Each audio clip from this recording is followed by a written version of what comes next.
Hello and welcome, everybody. This is our first Q&A session around EPR for PCX. Many of you know us. I see some familiar faces because you've attended our webinars in the past, but this one's going to have a slightly different format.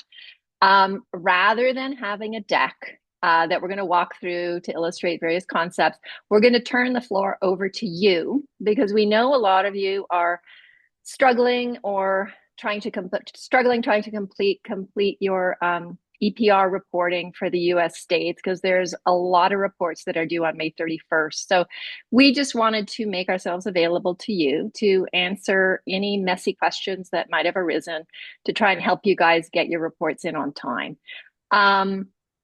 Couple of notes. Questions today are through the chat, through the Q&A button at the bottom.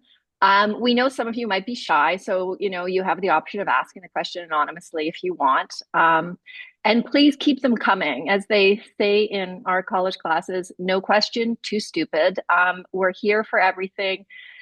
And we are happy to stay as long as needed. So if we go more than 30 minutes, we'll stay. And if we only have questions for 15, then we'll wrap up in 15. So it's over to you guys to kick us off here. I'm just going to introduce Russell, who is our resident extended producer responsibility guru and expert. He knows everything there is to know about EPR in the US, both in California around SB 54 and across other states. He works with a lot of our clients right now, big global brands and smaller producers to helping them get their EPR reports in shape for May 31st. So if anyone can answer your question, it's him. So don't be shy and start typing your questions in. And I will briefly introduce Russell before I hand the floor over to him. Russell has an MBA from Darden, and he worked for several years at the Boston Consulting Group as a consultant. And then he switched over to sustainability, followed his heart into sustainability, and worked with Bill McDonough, the guru of circularity here in the US and globally. He joined PCX several years ago and now is our head of product and services. So without further ado, I'm going to hand it over to Russell to give a little intro on PCX before we start handling your questions. Thank you. Sounds good. Lise, I know you promised no slides, but I'll use a couple of quick ones to talk about PCX. While I do this, I want to encourage everybody to start typing in questions. I've got slides if it's useful, if we can go there, but I would really rather take targeted questions that you have that you're dealing with and direct those head on. Again, like Lise said, no question is too silly. If you have that question, I'm sure other people have it as well. And so with that, I will use a couple of slides to give a quick intro of PCX, and I might go into the reporting deadline requirements as well. So looking at this, that's me. This is PCX. We're on a mission to ensure that no plastic waste ends up in nature. And we operate a plastic responsibility platform. But this extends to all packaging as well, especially under US EPR laws. And we do three main things. The first one is responsibility intelligence. We help companies out figuring out how they need to comply with EPR laws, how they need to report, how they aggregate their data. We have a software and advisory solution. We have a lot of clients working on this. If this is something you're interested in, let us know. We also operate a recovery marketplace. That means we sell plastic credits. We are one of the first people in this space, and it is a certified, transparent way to work on your plastic goals. We're the global leader in verified plastic recovery. This number here is it's only a couple weeks old, but it is already outdated. We're up to 231 million kilograms. It seems like it's growing every day. And the third thing we do is circular plastics. If you're looking at incorporating more PCR into your supply chain, that is an offering we have as well. But with that, Yeah, we're working with a bunch of great clients. We do a lot on the policy space globally. We're very expert in the EPR space.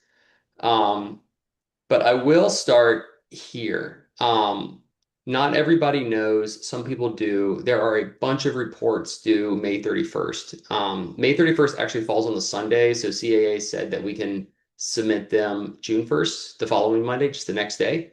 What a gift. And there's 8 reports due right now.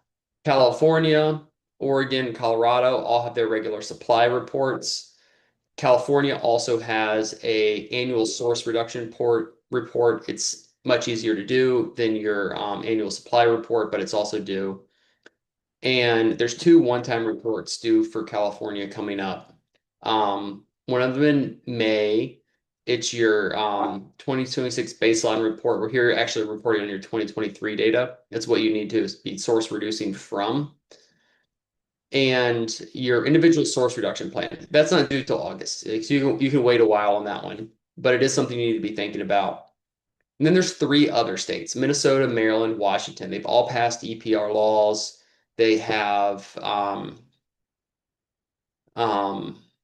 the regulations, like how exactly the law is going to be implemented, is to be determined. So CAA, as the sole PRO in those states, is requiring early submission of your footprints there so that they can better design the law.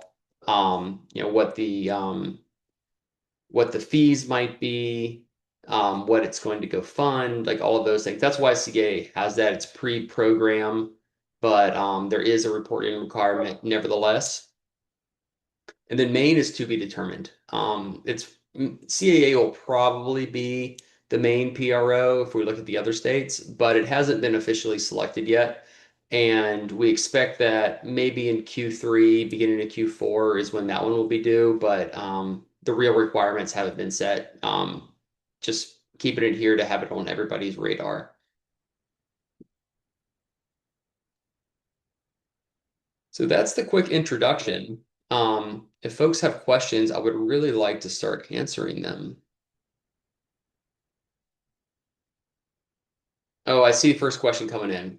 On the CA report template, what is column G number of plastic components? I'm going to stop sharing because we don't need it.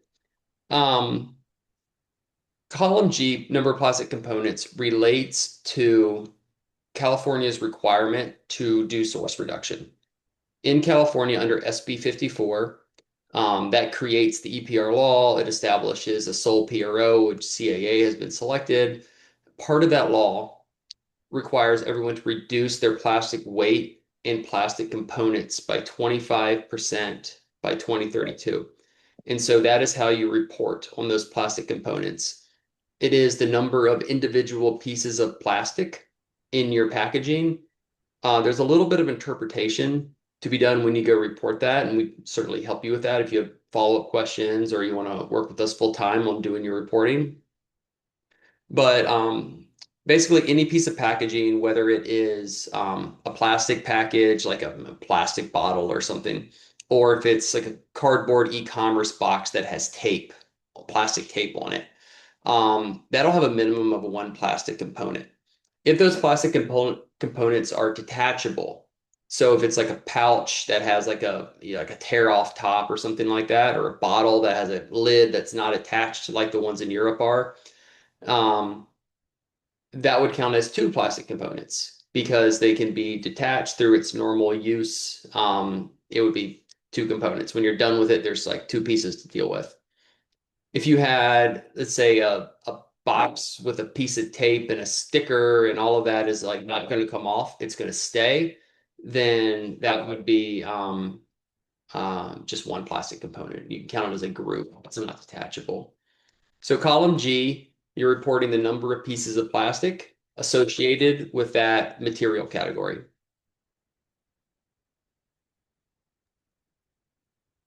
Okay, I'm going to paraphrase this next one, Russell, which Sure. seems to be basically somebody's not quite on track and they don't think they're going to get their report in to California on May 31st. And should they be worried?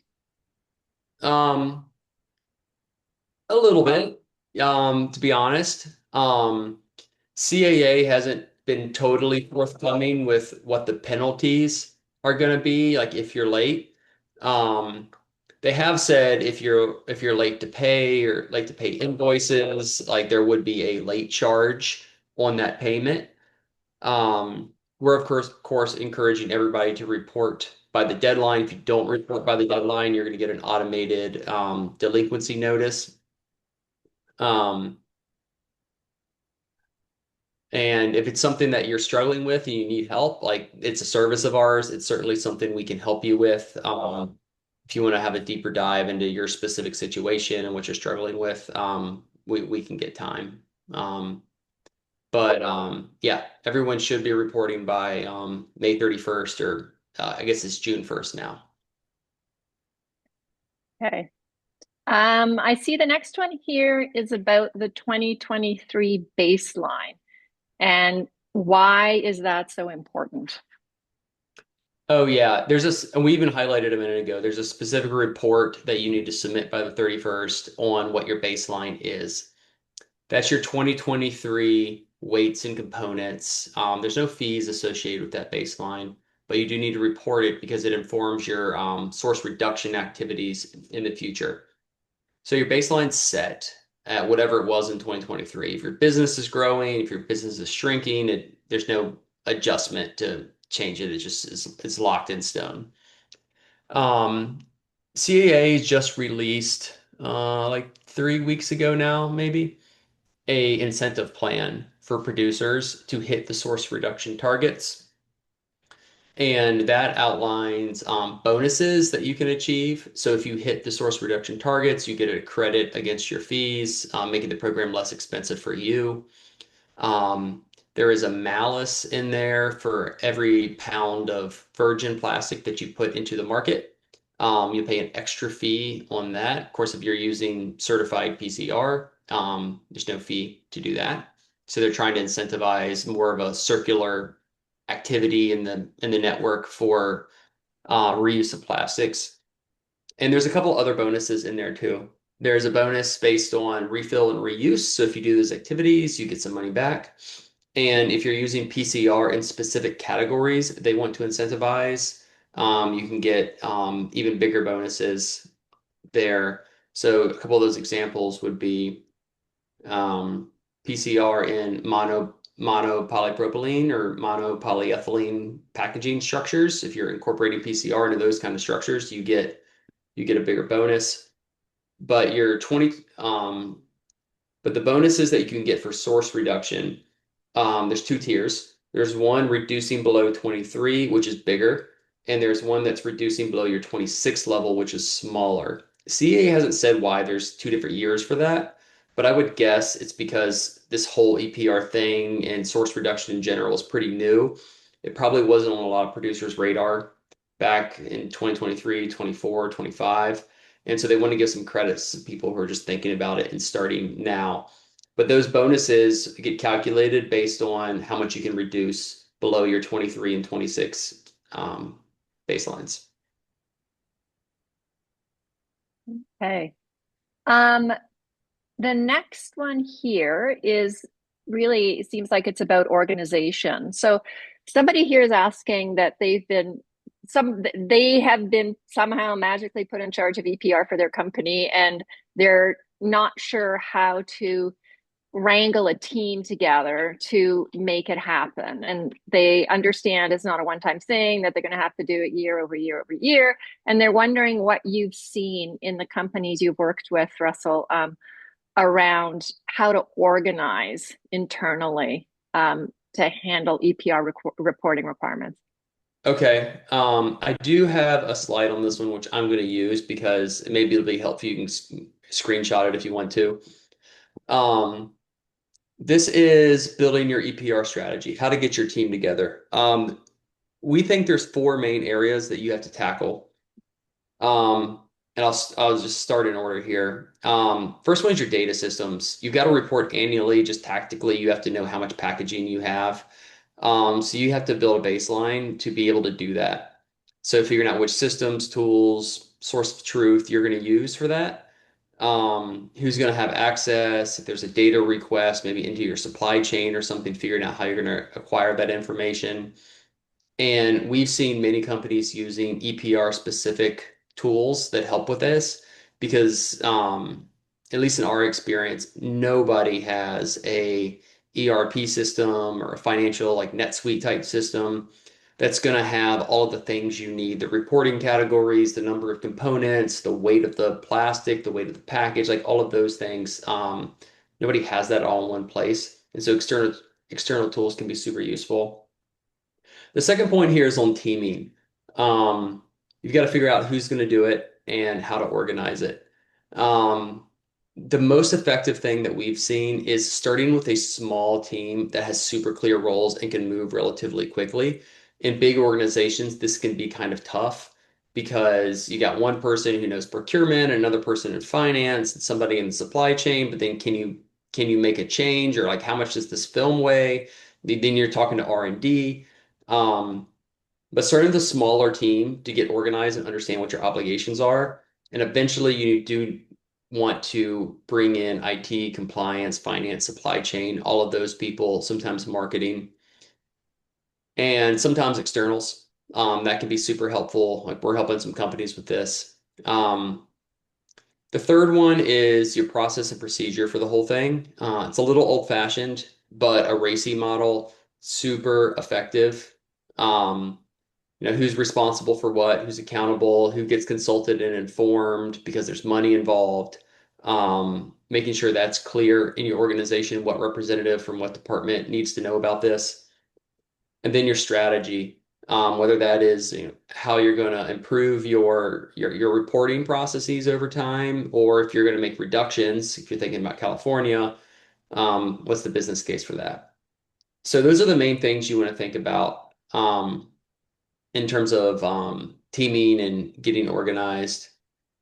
I've seen some questions coming through the Q&A in the chat. I encourage you to use either feature, either one. Um, we have a bunch of folks here. We have more questions that we can answer. We got some time. Please submit what you're thinking about. We can get really specific if you want to. Here's a sort of a general one, Russell, that has come in, which is, can you explain the relationship between the Circular Action Alliance, the CAA, and Cal Recycle? Who does what and who ultimately has authority? Yeah, this one's kind of confusing. I think you were asking what the relationship between CAA and Cal Recycle is, and this would be the same relationship in every other state. Fundamentally, each state has its own regulator. In California, it's called Cal Recycle. In Minnesota, it's called something else. In Colorado, it's called something else. That is the state agency that's responsible for implementing and enforcing the law. CAA is a third party. CAA was founded by 15, 20 of the biggest multinational packaging providers to be a PRO, producer responsibility organization, and they help administer the program. So they've operationalized what's in the law to help producers. How do you report it? What day do you report it? Where do you pay the fees? Like, do you pay with a credit card or do you pay through your finance system that they get integrated into? Like, questions like that is why CAA exists. And as the sole PRO in most of these states, you're usually obliged to work with them, which means they're kind of an extension of the government at the same time, but they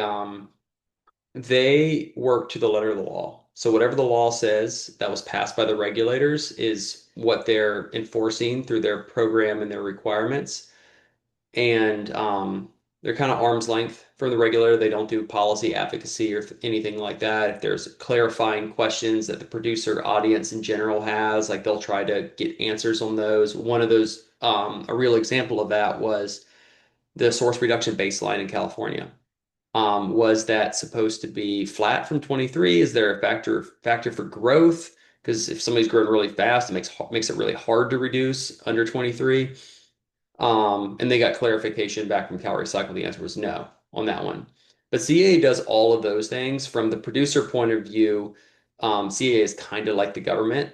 Um, that is where you go to ask questions. It's where you go to pay your fees for the material you put into the market, and it's where you go to report your weights. Okay, here's another one coming in. How does exempting reusable packaging, like steel drums, Really work in specific. I California? invited in the weeds, and let's go there. Um, Reusable packaging is typically exempted. It's one-time use packaging but it depends on if you're actually reusing it or not. If you're using steel drums to supply, I guess a liquid of some kind into the market, um, if those are reused over and over again and you capture those, you send those to your customers, they send them back on the truck, and that's just the way business operates and you always get them back, you wouldn't report that. But if it's kind of a one-way thing where you send them, but you don't know where they go, maybe you get some of them back, but you're not sure. The ones that you would get back, you would not report. But the ones that go out of your sphere of influence and would be disposed of somehow in the state, maybe reused by others, but it's unknown. If it's one way going into whatever state it is, it would be reported under EPR. We've had another question from a client really similar to this, where they use Gaylord boxes, those like big boxes that are kind of pallet sized. You see them full of watermelons at the grocery store, but they store all sorts of things. If those are getting reused over and over again, like you don't have to report those because it's a reuse model. If they go one way, it is um, it is packaging you need to report. And then if they currently go one way, but you shift them to a reuse model, you might be able to get credit under the reuse and refill bonus structure that CAA has outlined.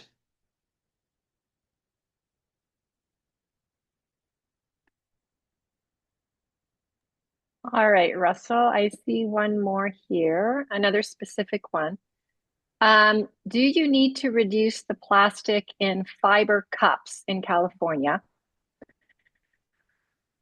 Do Would you they need to be reduce? Yeah. Sorry. considered You're breaking up on me, Lise. Can you say that for again? the de minimis exemption in, sorry, do you need to reduce the plastic in fiber cups in California, or would they be considered for the de minimis exemption? This is something Um, we are curious about. I'd say it depends on the application, and you've got to check with Cal Recycle and CAA on that specific example. That's been a question from the very beginning. If you have a plastic liner inside of a can or a plastic liner inside of a cup, does that count as a plastic component? In general, CAA has been very um, strict in their interpretations on this, and the answer is generally yes. Um, if you have, inks on a label that contain a tiny bit of plastic because there's like an oil component in the ink somehow, that's typically de minimis. My understanding so far is those liners that go into paper cups and cans and things like that do count as plastic components. And you would estimate when you go to report, if it's a paper category, because it's majority paper, you would report 100 pounds of paper, and maybe you would have half a pound of plastic in that because that plastic by weight is so small. But there would be plastic reported, and if you had 1,000 cups that made up that 100 pounds, you would have 1,000 components in there.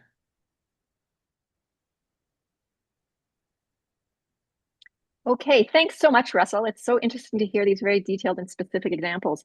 Um, I'm going to make a last call for questions here. We have another 5 or so minutes, and while we're waiting for any last minute queries, I will just say that for any of you that are still pushing through this, we're going to be having another Q&A exactly the same time next week. So May 28th, 10 a.m. If you signed up for this, I will automatically put you on our list to send you the sign up information for that. And just looking forward a bit, I think the next thing you all have to tackle after the May 31st deadline is to get to work on your source reduction plan. So we're going to be planning a series of more formal webinars around that, where you will get to benefit from Russell's expertise and also ask questions at that point. Um, Let me just check. Okay, so we have no more questions. So I think, Russell, we're going to wrap up. So if you have a few last words, Wait, then I will I've hand it got over to I've got you. one last word. Bit of an infomercial for PCX. Um, I want to show folks the type of tool or system that you can use. This is our offering. This is like how we're helping companies with this. We have an integrated service offering here that includes policy intelligence, like what is the law, what is the interpretation, the type of stuff we are talking about today. Analysts who will help wrangle your data in a scalable platform where you can report on it. And your reports come right out of the back end of this. And then in this, you can bring visibility to your packaging data. How many tons do you have? How many components? How many of those are paper cup components, for example? Um, your material classes by weight, report for compliance, and make some financial like management decisions. Super helpful for companies who are really looking to understand how all of this works. Contact us if you're interested in learning this. If you're trying to get to the compliance deadline, you need a little help, we can certainly talk about that.